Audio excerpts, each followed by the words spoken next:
ay bilang pagsunod lamang po sa kalooban ng ating Panginoon. Inuulit ko po, hindi po namin ito ginagawa upang manghingi ng pananalapi o ng anumang bagay. Pagkus, kami po ang magbibigay sa inyo ng mga libreng babasahin at mga salita ng Diyos na magbibigay po sa atin ng pag-asa, inspirasyon sa buhay po ng bawat isa.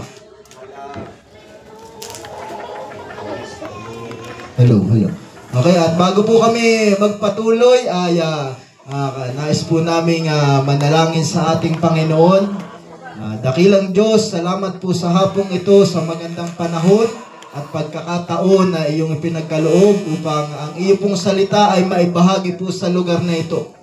Maraming salamat, Panginoon. Alam po namin na ikaw ay merong mabuting plano at layunin para sa buhay ng bawat isa sa lugar na ito, Panginoon. At dalangin po namin ang iyo pong mayamang pagkilos ngayong hapon, ang iyo pong salita ay maging makapangyarihan sa buhay ng bawat taong makakarinig, maging ang mga patotoo na kanila pong maririnig ay makatulong sa kanila pong buhay. Pagpalain mo po ang mga ngaral ng iyong salita ngayong hapon at inaakit ko po ang pagtatagumpay, ang mga himala na iyo pong gagawin sa lugar na ito. Ikaw ay magpapakahayag sa lugar na ito, Panginoon. Salamat po sa iyong gagawin, Panginoon. Inaakit po namin ito sa pangalan mo, Panginoong Hesus. Amen. Praise God. At ngayong hapon, makakarinig po tayo ng ilang patotoo, mga mabubuting bagay na ginawa ng Diyos sa buhay ng amin pong mga kapatid. At ngayong hapon, pakinggan po natin ang kanila pong mga patotoo. Mapagpalang hapon po sa bawat isang nakakarinig ng tinig na ito. Nais ko pong ibahagi kung gaano kadakila ang ating Panginoon. Bilang isang kabataan, ako po ay, nung hindi ko pa kilala ang Panginoong Diyos, ako po ay namuhay sa makamundong gawain, kung saan ang aking buhay ay nilulong ko na lamang sa mga bagay na makasanlibutan, na kung saan ang buhay ko, ginamit ko na lamang, mag-focus ako sa mga barkada ko, nag-focus ako sa mga taong akala ko doon na yung kasiyahan. Ako po ay napabarkada sa maling samahan, na kung saan ako po ay napasama sa tinatawag po nilang gang. Ano po, sa murang edad, natuto po akong makipagbasa gulo, sa murang edad, natuto akong makipag-away, napabayaan ko ang aking pag-aaral. Noon nakala ko doon na yung kasiyahan kasi masaya, tunay na masaya na kasama ang barkada. Akala ko yun na yung tunay na kasiyahan. Isa pa doon, ako'y naging isang suwail na anak, napabayaan ng pag-aaral, yung pangarap ng magulang ko noon, hindi ko man lang magawa iyon. Pero salamat sa Panginoon dahil sa kanyang pag-ibig, dahil sa kalawak ng kanyang pagmamahal, ako po ay nakapakinig ng kanyang mga salita. May isa pong nagbahagi sa akin, pinakilala sa akin ng Panginoon. Bagamat nung bata pa lamang ako, kilala ko na ang Diyos, pero hindi ko alam na ang Diyos po ay kayang magbago ng buhay. Ang Diyos ay kayang mag-ayos ng wasak na direksyon. Ang Diyos ay kaya rin pong magpagaling ng karamdaman. Isang kabataan na nagkaroon po ako ng butas sa puso sa murang edad. Late na po namin yung nalaman ng pamilya ko. Yung mga magulang ko, sobrang nakikita ko sila kung paano sila maghikahos, paano hahanap ng pera dahil yung gastusin namin monthly umaabot ng 50K pataas. Ang gamutan, ang daming gastos, halos weekly, meron kaming check-up. Sobrang noon, wala na. Sobrang susuko na. Pero salamat sa Panginoon dahil sa kalooban niya, ang Diyos ay hindi bigo. Ako po ay pinagaling niya. Yung kabataang walang direksyon, ngayon po ay graduating ng kolehiyo. Isang pagpapala ng Panginoon, ng kabataang nag-focus kung saan sa mga walang kabuluhang gawain. Salamat sa Panginoon na dahil sa kanyang pag-ibig, ang kanyang nasumpungan. At ngayon po, salamat sa Diyos na kung noon ang hawak ko mga baseball bat, o kumbaga mga bote para makipag-away ngayon po. Salamat sa Panginoon dahil buhay na patotoo na ang Diyos po ay nagbabago ng buhay. Ngayon po ay nagkaroon ako ng lakas ng loob. Bagamat sasabihin ng iba, nakakahiya na sabihin mo yung nakaraan mo. Pero nais ko pong sabihin sa inyo, kaibigan, ikaw yan. Akala mo hanggang dyan na lang yung buhay mo. Masaya ka na dyan. Nais kong sabihin sa'yo, mahigit pang dakilang bagay na kayang ibigay ang Diyos. Yun lamang po, sa Diyos po ang kapurihan. God, isa po mapagpalang hapon sa bawat isa. Nais ko lamang pong ibahagi kung paano po si Jesus ay kumilos po sa aking pong buhay. Way back 2016, nung ako po ay elementary noon, masasabi ko po na ako po ay isang pasaway na bata, sawail sa aking mga magulang, matigas ang ulo, natutong magsinungaling, sa murang edad, natutong mangupit at magmura. At alam po natin na sa mundong ito ay hindi po dapat yun gawin ng isang bata. Ano po, at hanggang sa ang aking pong tito ay nakakilala sa Panginoon, ako po ay kanyang inakay sa church kung saan ako po ay nakapakinig ng salita ng Diyos, maging akin pong tinanggap ang Panginoon sa aking pong buhay hanggang nakakasama po ako sa gawain sa labas kung saan hindi nagtagal ako po ay natutong mag-share ng words of God, maging mag-share ng testimony at hindi po doon natatapos. Nung ako ay naging kabataan na, may mga panahon na ako ay nanlalamig, ako ay tumalikod sa Panginoon at may mga panahon na ako ay muling naghanap ng kasiyahan sa aking mga kaibigan. Ako ay naghahanap ng kakampi sa aking pamilya. At sa murang edad, ako po ay nakaranas ng depresyon. At sa murang edad, ako ay nakikipag-entertain sa mga lalaki kahit wala pa sa tamang edad. At masasabi ko na magulo ang buhay ko at kina-question ko yung aking sarili kung ganito na lang ba dapat ako. At yung aking pong tito na nag-akay sa akin, ako'y kanyang muling inakay sa gawain ng Panginoon at muli po akong nanumbalik kung saan aking natutunan, aking naunawaan kung ano yung plano ng Diyos sa aking pong buhay. At salamat sa Panginoon, ngayon muli po ako nagpapatuloy, muli akong nakakagawa sa Kanyang kaharian, muli po ako nakakapagbahagi ng salita ng Diyos at yung mga bagay na aking ginagawa, ako po ay binago ni Jesus kung saan I was freed from depression. At salamat sa Diyos dahil Kanya akong binago. At ikaw yan, kayo po ay nakakaranas ng pagsubok. Subukan niyo po ang Panginoon, kayo po'y babaguhin niya at kayo po'y Kanya pong kayong tutulungan. At ayun lamang po, sa Diyos po ang kapurihan. Amen. Praise God. Narinig po natin ang mga patutuon ng mga kabataang ito. Tunay po na mabuti ang Diyos. Sapagkat sila dati ay mga kabataan na walang direksyon ng buhay, magulo ang buhay, at napapariwara. Subalit salamat nga po sa mayamang pag-ibig ng Diyos. Hindi pa huli ang lahat. Kaya kung ikaw yan kaibigan, ganito din ang iyong kalagayan sa buhay. Ang iyong buhay ay walang direksyon kaibigan, nais kang tulungan ng Diyos. May magagawa ang Diyos sa iyong buhay. Amen. Praise God. At ngayong hapon, makakarinig naman po tayo ng mga makalangit na awitin. Dadalhin po sa ating ng isang ina ng tahanan. Pakinggan po natin ang mga awiting ito.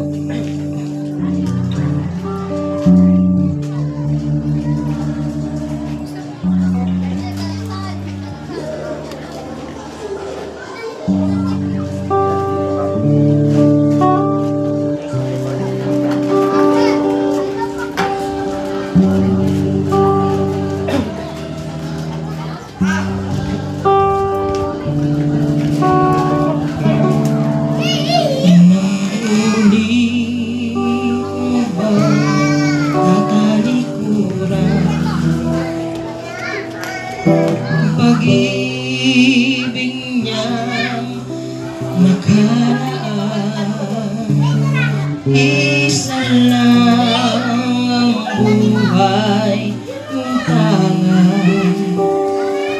Huwag mong sayangin, kaibigan, ang buhay mo'y mayroong hangganan. Kahit pa iyong ingatan, Diyos pa rin ang hahantungan. Nang huli mo bang tatalikuran ang pag-ibig niyang nakaraan? Isa lang ang buhay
mo bang tatalikuran ang pag-ibig niyang nakalaan? Isa lang ang buhay mong tangan. Huwag mong sayangin, kaibigan, ang buhay mo'y mayroong hangganan. Kahit pa iyong ingatan, Diyos pa rin ang ahantungan. Mabalik ka na, kaibigan. Huwag mong sayangin kanyang panawagan. Kasalanay at talikuran, pagpapatawad niya'y makakamtan. Magbalik ka na, kaibigan, o tingin mo kanyang panawagan. Ngayon na ang panahon, kaibigan. Tingnan niyo pa po isang awit.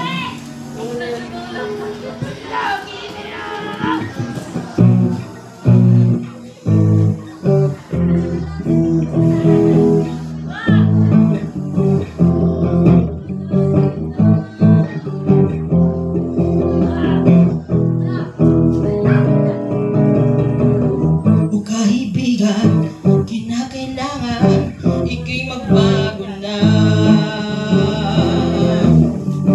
Ang kabiguan at kasawian, ilapit mo sa kanya. Sa kanya lamang may kalutasan. Sa kanya lamang may buhay na walang hanggan. Magbalik ka sa Panginoon, ngayon na tamang panahon. Sige na kaibigan, Diyos ang panunligan. Kay Jesus magbalik ka. Sa kanya lamang may kalutasan. Sa kanya lamang may buhay na walang hanggan. Magbalik ka sa Panginoon, ngayon na tamang panahon. Sige na kaibigan, Diyos ang panunligan. Kay Jesus magbalik ka. Magbalik ka. Magbalik ka. Sa Diyos lang po ang papuri. Amen. Praise God. Isang bagay po na panawagan po sa awiting ito ay magbalik loob po tayo sa ating Panginoon, sapagkat lagi po nating naririnig, malapit na po ang pagbabalik ng Panginoon. Ang mga hula po ay natutupad na, may mga digmaan, may mga tagutong. Amen. At talaga pong ang mga inihula sa Biblia na palatandaan ng malapit ng pagbabalik ng Panginoon ay nagaganap pong lahat. Kaya napakahalaga po na tayo ay manumbalik sa Diyos. Ilapat natin ang ating relasyon sa ating Panginoon. Amen. Upang anumang oras o panahon siya magbalik, amen, tayo po ay magiging karapat-dapat at kalugod-lugod sa Kanya. Amen. So ngayong hapon, kaibigan sa ating Panginoon, ay ang pinakamahalagang bahagi po kung bakit po kami narito. Alam po namin ang sitwasyon ng maraming tao busy po tayo sa ating mga paghahanap buhay. Marami po ay hindi na nakakasimba. Marami po ay hindi na wala ng panahon sa pagbabasa ng Biblia, pag-aaral ng salita ng Diyos. Kaya ngayong hapon, kami na po ang lumalapit sa lugar na ito upang bahagihan po kayo ng salita ng Diyos. Ngayong hapon, tanggapin po natin ang salita ng ating Panginoon. Dadalhin po ng isang pastor mula po sa Laurel, Batangas. Pakinggan po natin ang salita ng Diyos na kanya pong dadalhin. Isang pinagpalang hapon po mga kaibigan sa bawat naabot po ng tinig na ito at wala po kaming ibang layunin kung bakit po kami naglaan ng oras upang pumunta sa inyong lugar.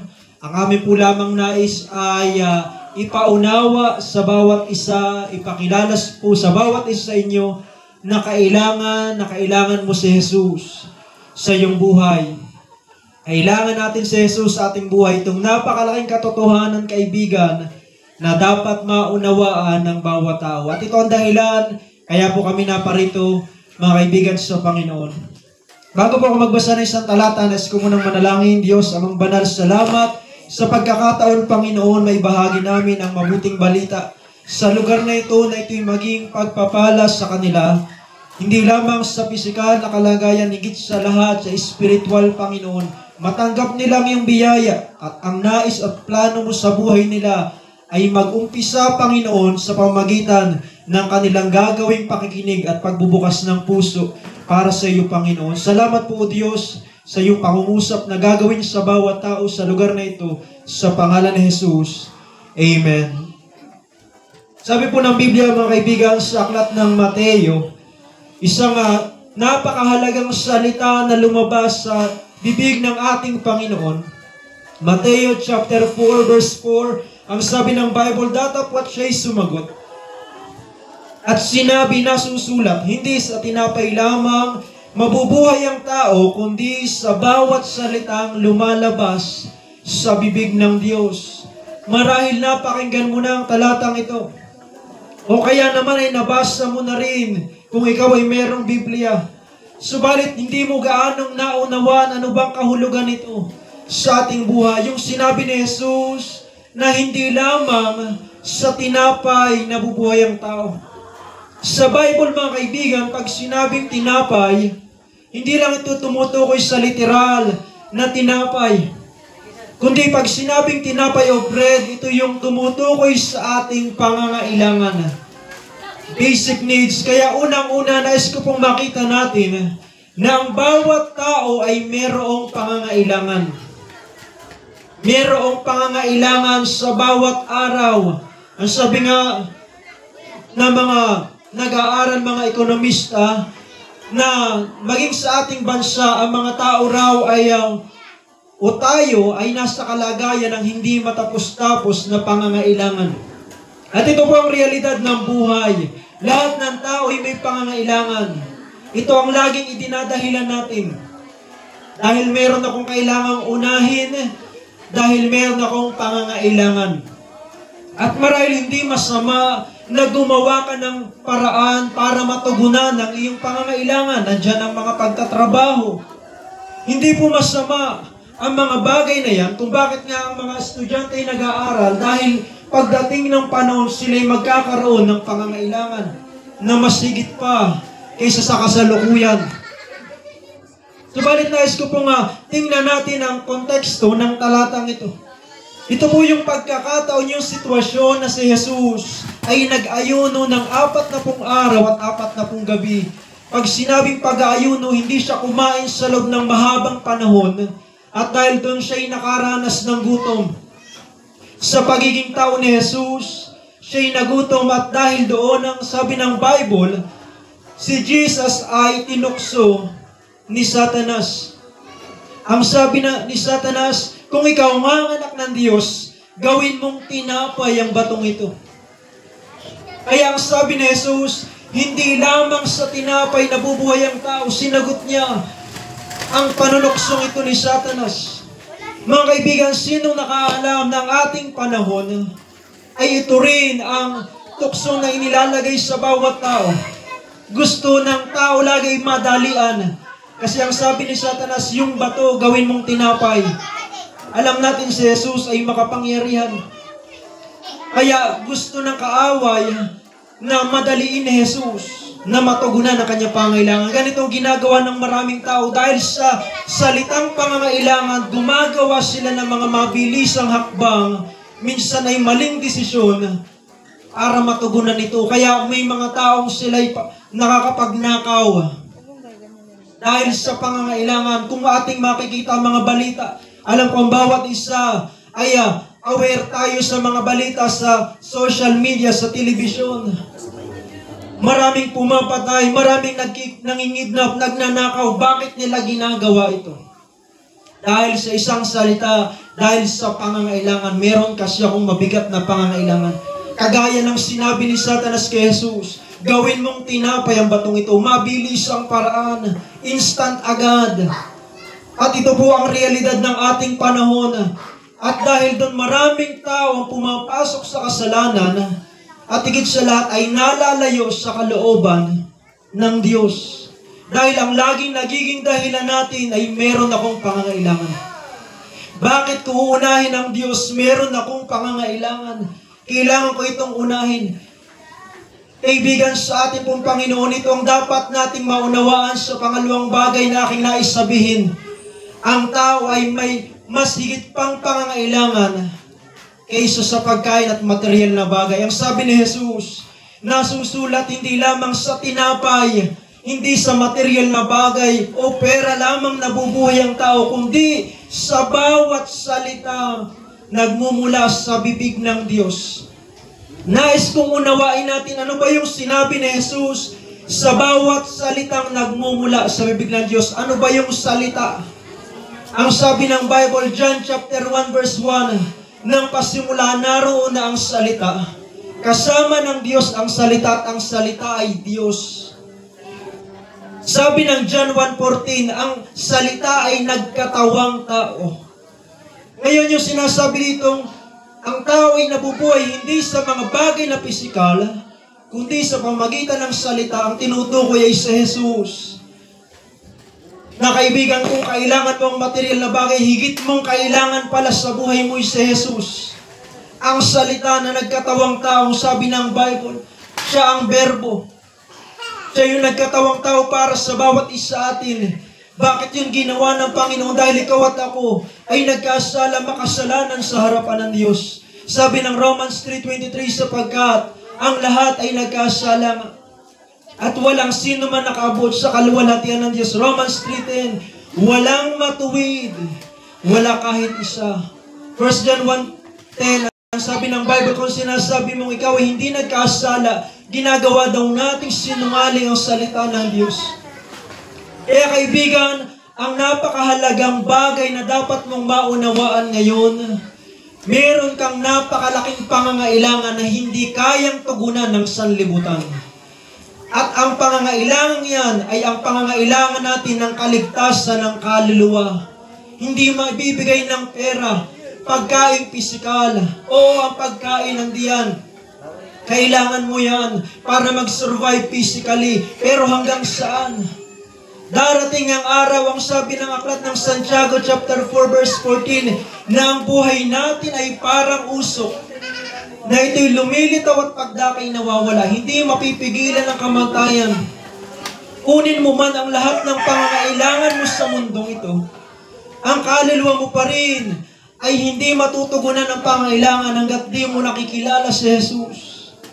Dahil kaibigan, ng katotohanan, may malaki kang pangangailangan. Hindi yan mabibili ng pera. Ang sabi nga ng aklat ng Matthew 16:26, ano ba ang mapapala ng tao kahit makamtan niyang buong mundo, ang kasikatan, kayamanan, katanyagan, kung ang kapalit nito'y kapahamakan ng kanyang kaluluwa?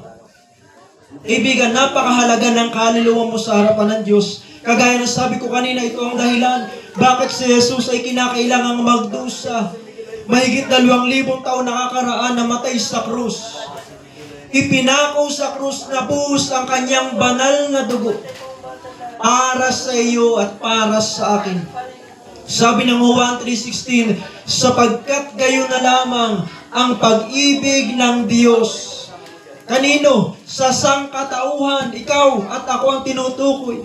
Makasalanan na inibig ng Panginoon. At ang sabi doon, ibinigay niya ang kanyang bugtong na anak na si Jesus upang ang bawat sumampalataya sa kanya ay hindi mapahamak kundi magkaroon ng buhay na walang hanggan. Malinaw kaibigan ang ginawa ng Panginoon dahil sa kanyang pag-ibig upang matugunan ang pangangailangan natin. Pangangailangan ng kaligtasan ng kaluluwa. Kaibigan, binigay ni Jesus ang buhay niya. Kasi walang ibang makatutugon ng pangangailangan niyo kundi si Jesus Christ. Kaya nga sabi sa aking talata, muli kong uulitin, hindi lamang sa pagkain pisikal sa tinapay nabubuhay ang tao sa material na bagay, kundi sa salita. Sa salitang nagkatawang tao, walang iba kundi si Jesus. Kaibigan, ikaw at ako, kailangan mo si Jesus sa iyong buhay. Kailangan mo si Jesus Christ. Kaibigan, dahil darating ang panahon na sa Kanya rin tayo haharap pagdating ng araw. Sabi sa aklat ng Korinto, tayong lahat ay haharap sa hukuman ni Kristo pagdating ng panahon. Kaya kaibigan, ano ang pinapahalagahan? Ano ang prioridad mo ngayon? Ang mabuhay ka ng 100 taon? Hindi natin hawak ang buhay natin. Sabi ng Hebreo 9:27, itinakda sa isang taong mamatay na minsan at pagkatapos nun paghuhukom. Walang nakakaalam ng buhay. Hindi mo alam kailan ka haharap kay Jesus. Pero nais kong sabihin sa iyo, ito'y napakagandang pagkakataon. Ang mga sandaling ito ay binibigyan ka ng pag-asa. Kaya po namin pinapangaral ang salita ng Diyos para sabihin sa iyo na meron kang malaking pangangailangan. Kailangan mo ng kaligtasan ng kaluluwa. Kaibigan, meron kang kaluluwa, hindi lang puro katawang pisikal ang pahalagahan mo. Meron kang kaluluwa, meron kang spiritual na buhay. Kailangan yan makipagrelasyon sa Diyos at walang ibang solusyon upang ikaw ay maligtas kundi si Jesus. Romans 10:9, kung ipapahayag mo ng iyong bibig na si Jesus ay Panginoon at sasampalataya ka na siya'y muling binuhay ng Diyos mula sa mga patay, ay maliligtas ka. Ang susi ng kaligtasan, sabi ng Gawa 4:12, ay walang ibang pangalan kundi ang pangalang Jesus. Jesus ang daan, ang katotohanan at ang buhay. Kaya kaibigan, sa pagkakataong ito, marahil ang laging nasa isip mo'y pangangailangan. Ano ang bukas? Kaibigan, ganyan rin kami. Kasabihin ko sa iyo, ang bawat isa amin dito, ay ganyan din ang kalagayan. May mga pangangailangan, pero nang makilala si Jesus, naunawa namin na ang buhay pala hindi lang dito sa lupa. May kabilang buhay. At yun ang aming pinaghahandaan ng higit. Kaibigan, tandaan mo, kaibigan, kung may pangangailangan sa mundong ito, kung tatanggapin mo si Jesus, una-una, mararanasan mo'y kaligtasan ng kaluluwa, personal na relasyon sa Kanya, at ang mga iba pang bagay ay ibibigay sa iyo ng Panginoon. Ang sabi ng Matthew 6:33, kung uunahin mo ang Diyos at ang Kanyang kaharian, ang Kanyang katwiran, ang lahat ng bagay nito ay idaragdag sa iyo. Kaya unahin mo ang Panginoon, sumampalataya ka sa Kanya, tanggapin mo si Jesus habang may pagkakataon. Kaibigan, kaya sa oras nito, sa bawat isa nakakarinig ng tinig nito, ang kailangan mong gawin ay dalawang bagay. Unang-una, pagsisihan ng iyong mga kasalanan sa harapan ng Diyos. Magsisi, tumalikod sa kasalanan. Na ginawa rin po yung bawat isa sa amin, kagaya nagpatotoo kanina makasalanan. Subalit, meron pong tinatawag na pagsisisi, pwede kang magkaroon pagkakataon para magkamit ng kapatawaran ng Diyos. Pangalawa, ay tanggapin mo si Jesus sa iyong puso bilang Panginoon at personal na tagapagligtas. Kaya po sa mga sandaling ito, sa bawat naabot ng tinig na ito, kung nais mong tanggapin si Jesus at sabihin mo, Panginoong Jesus, ikaw talaga ang aking kailangan. Kahit anong gawin ko, hindi ko maranasan ng satisfaction sa sanlibutan ito, ang fulfillment. Kahit anong gawin mo, hindi ka talaga maging masaya kahit anong maranasan mo sa mundong ito. Pero sabihin ko sa iyo, kakaibang karanasan pag nakilala at tinanggap mo si Jesus. Kagalakan, kaligtasan, kapayapaan ng puso. Kaya sa oras nito, magpasya ka. Tatanggapin mo ba si Jesus? o tatanggihan. Ngayon, kung nais mong tanggapin si Jesus, nariyan ka man sa iyong tahanan, di ko alam kung nasa lugar ang iyong kinalalagyan, pero napapakinggan mo ito, magpasya ka ngayon, kaibigan. Pagpasyahan mong tanggapin ang tagapagligtas. Sa oras na ito, nais ko pong mag-alay na isang maiksing panalangin. Ang gagawin niyo lamang po, mga kaibigan, ay sabayan. Sundan ang panalangin ito ng pagtanggap kay Jesus. At ganito po ang panalangin inyong sambitin, Panginoong Jesus, ako po ay narito sa iyong harapan, nagpapakumbaba, humihingi ng kapatawaran sa aking mga kasalanan. Panginoon, tinatanggap kita sa aking puso bilang Panginoon at personal na tagapagligtas ng aking kaluluwa. At isulat mo rin po ang aking pangalan sa aklat ng buhay upang sa iyong pagbabalik ay makasama mo ko sa buhay na walang hanggan sa pangalan ni Jesus. Amen. Kaibigan, sa atin pong Panginoon ang iyong tinanggap, marahil ay hindi material na bagay, pero higit pa. Sabi nga ni Pedro, pilak at ginto'y wala ko, pero ang ibibigay ko sa iyo ang pinakamahalaga, ang napakamakapangyarihan sa pangalan ni Jesus. Kaya kaibigan, ang tinanggap po si Jesus, sabi na John 1:12, ang lahat ng sa kanya'y nagsitanggap ay pinagkalooban ng karapatan na tawaging anak ng Diyos. Ako'y naniniwala kahit anong gawin natin, hindi tayo magkakaroon ng rights na maging anak ng mayamang tao, ng presidente. Kahit gustuhin mo maging anak ka ng artista, hindi mangyayari kahit walang maibibigay sa iyong karapatan. Pero sabi ng Bible, nung tinanggap mo si Jesus, binigyan ka ng karapatan na maging anak ng Diyos. May tinatawag na pangako, buhay na walang hanggan sa langit, kapatawaran ng kasalanan. Ito ang iyong tinanggap, kaibigan. Kaya sa mga sandaling ito, ang tinanggap mo ngayon ay ang tutugon ng hindi lamang mga pisikal na bagay o pangangailangan sa mundong ito, kundi ang patutunguhan mo pagdating ng panahon. At dadalhin mo yan hanggang sa kabilang buhay, hanggang sa pagharap natin kay Jesus. Kaya kaibigan, ang tinanggap mo'y kaligtasan ng kaluluwa na hindi kayang bayaran, hindi kayang bilhin ng anumang bagay sa mundong ito. Kaya po sa oras nito, maraming salamat kung tinanggap mo ang Panginoon, sinabayan mong panalangin. Pagpalay ka ng Diyos, nawa hindi ito ang una at huli na ikaw ay nakarinig ng salita ng Diyos. At sa mga ilang pang pagkakataon, kung nais mo na mapakinggan pa ang salita ng Diyos, marahil may mga tanong ka, may mga bagay na nais mong maunawaan o meron kang mga nais ipanalangin, narito pang ilang mga detalye patungkol po sa aming pong ginagawa sa gawain ng ating pong Panginoon. Pakinggan po natin ang sasabihin ng ating kapatid. Praise God. Salamat po sa mga nakinig at ng salita ng Diyos at tumanggap sa ating Panginoon. Kung kayo po ay interesado na patuloy pong lumago sa kaalaman patungkol sa salita ng Diyos, nais mo pang makilala ng lubusan ng Panginoon sa iyong buhay, nais mong lumago ang iyong relasyon sa Panginoon, kami po ay nagpapaanyaya sa bawat isa at nagpapaalaala. Kung kayo po ay merong mga Biblia sa inyong bahay, ay pinapayo po namin na kayo po ay magbasa ng Biblia. Huwag niyo pong hayaan na alikabukin lang sa inyong tahanan. Mas maganda po kung ito yung inyong babasahin.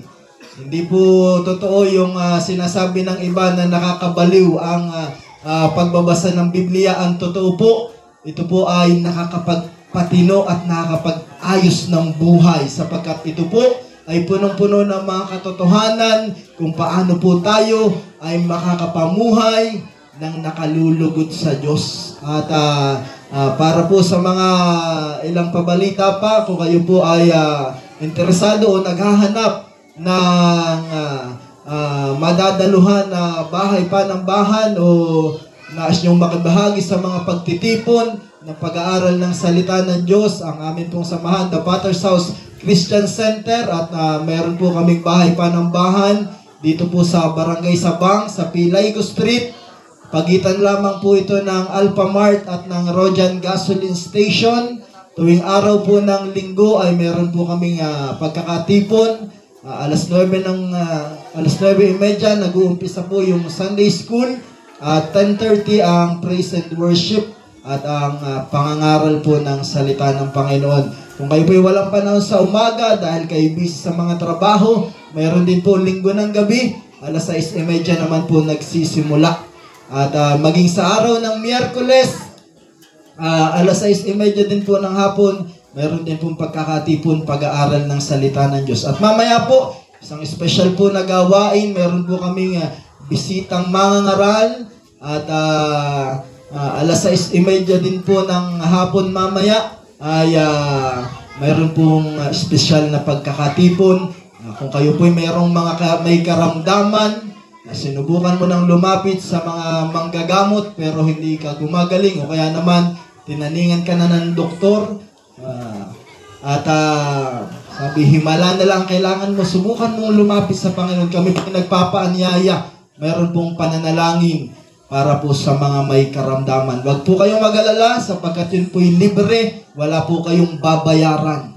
Amen? Ang mahalaga lamang po, lumapit kayo sa Panginoon. At kami po'y naniniwala dahil marami po kaming nasaksihan na ang Diyos ay kayang gumawa ng mga dakilang himala, kayang magpagaling ng anumang uri ng karamdaman. At higit sa lahat, siya po ay nag-aayos at nagbabago ng buhay. Amen. So, yun lamang po. At muli po kami nagpapasalamat sa bawat isa sa lugar na ito nakinig ng salita ng Diyos. Nagpapasalamat din po kami sa pamunuan po ng barangay na nagbigay po ng pahintulot na kami po ay makapangaral saan man lugar na bahagi po ng Barangay Sabang. Salamat po sa ating kapitan at sa mga namamahala po sa ating barangay.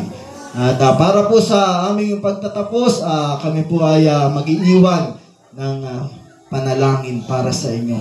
Dakilang Diyos, marami pong salamat sa iyong mga salita na nahayag sa lugar na ito. Ang akin pong dalangin, ang iyo pong banal na espiritu ay patuloy na kumilos sa kanilang puso. Panginoon, pagpalain mo po sila, O Diyos, ang iyong salita na kanilang narinig ay makatulong po sa kanila. Hanapin ka nila sa kanilang buhay, lumapit sila sa iyo at maiayos nila ang kanilang relasyon at ugnayan sa iyo. Pagpalain mo po ang kanilang mga hanap buhay, ang kanilang mga pamilya, Panginoon.